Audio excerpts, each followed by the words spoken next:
بيا كمال كنور أونلاين تي في مي جرام جديد كجن شانل ما كي باي بن ككوي جن ون شانل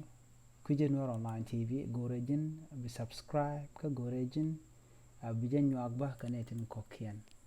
بيجاكا جاو بشوف كنيت كوكين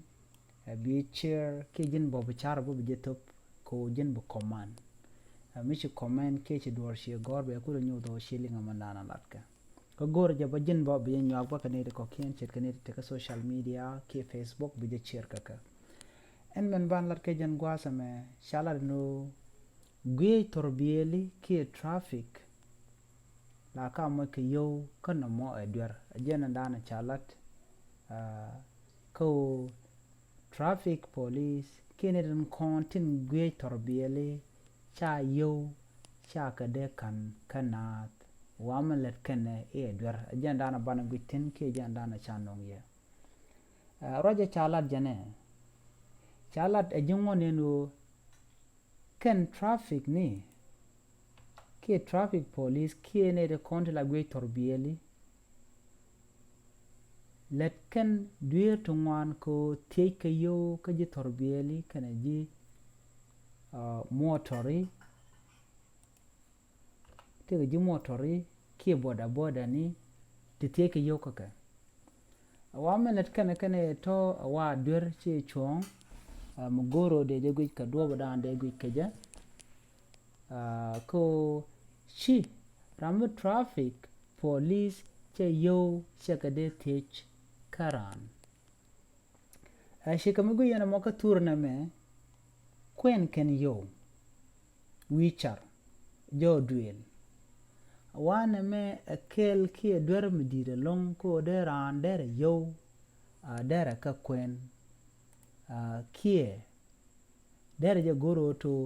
bangwane baka ladwi char che mugu yen mo gom tede ke tetken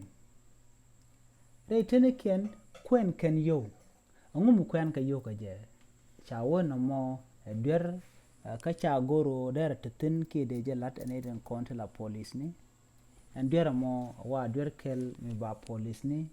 ba lar ke o to shikende ngot kamilet kene re wich ka so Sudan en wojin bijina rami bi ba kwan wichar lo guji torbieli ketin konan tuok cha goro jindir do der yakan che chong cha gor na mo kel mu gor ko to der an der jangach che dwer mi na mo che je de loch che yoran che ga de kan che ran de tej baka yo te ram kel mi chale Janet aya Alex jena ram kel mi che dwer mi che kana mo kon lat ka gwase che wa she kono no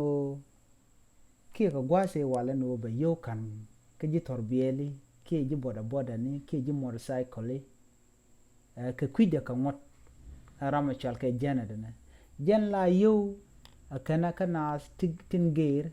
an gwasa mo la torbieli ete chunga long ba shute ke jam dit ki torbieli bu ke de me bar shikan malwo ko jaten an gwasa mo goro yo ko kan kana ki kana ka geer chala do merami she yude gor keje la yola ka kana ka je rudam en der en latke en edishit ka to ki ma latke ken nasum konti la traffic ni ki gwe torbieli chala do der mendit en obi ka ranti i moine ke chai ki moine ka dor mibine wucham wa dwer ngum ti kan chai ke je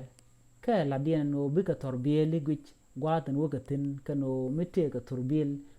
miji turbil do dien jet ki mite karami mi jenne kwala turbira da dien ejendere kula tijone o ngulle de mi chikana mo der je chukap komot en malat ke ken gwe torbieli ki traffic neto e chuer chwale chuer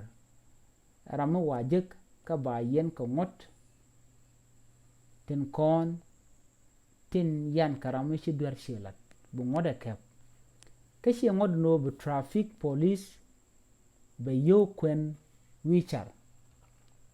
no mo teleja ki traffic police che yo che ga de kwen wi char no mo ma chalat eneden kon tin ta ka ngot re wi ka so Sudan ko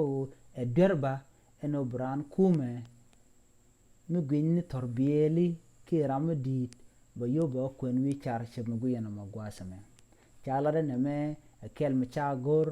ba ne che toto ba ka ti ka ngot ko che chuongo bu yo ba kan ga ti kana ki ba kan ka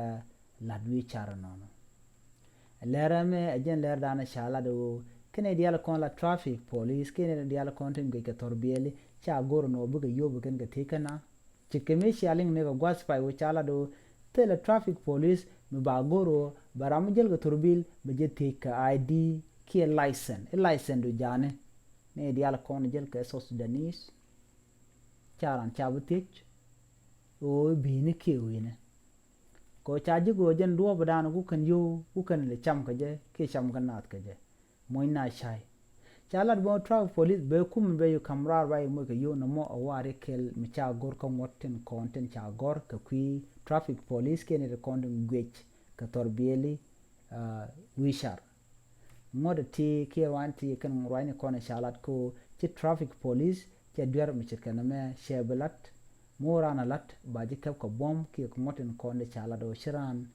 ti dwer mo che jede lat kwen yo wichar ki biyo bugete ke ji torbieli ki ji boda ni ki ji motorcycle ki ene ramla business person ki ramme gonya gata ibu traffic o te ki yo ki bi te ka mu chalar no mo cha gor tele chai mu gore and traffic police no mo elade cha de mo ni je yo ko balad be ko lat ajen Läär danan cha non kon ke jan gwasa me mi jira ma jidit ka jan channel me gore jin be subscribe ka gore jin ba bi jan yak ba kane di kokien ko be Läär me ba ko shu gwan te kokien ten kon ngoro dere chupten en Läär lat kono shala do gwe torbieli la ka mo ke yo kana mo e dwer ko ngotten cha yan pin ajen Läär dan de kon pektin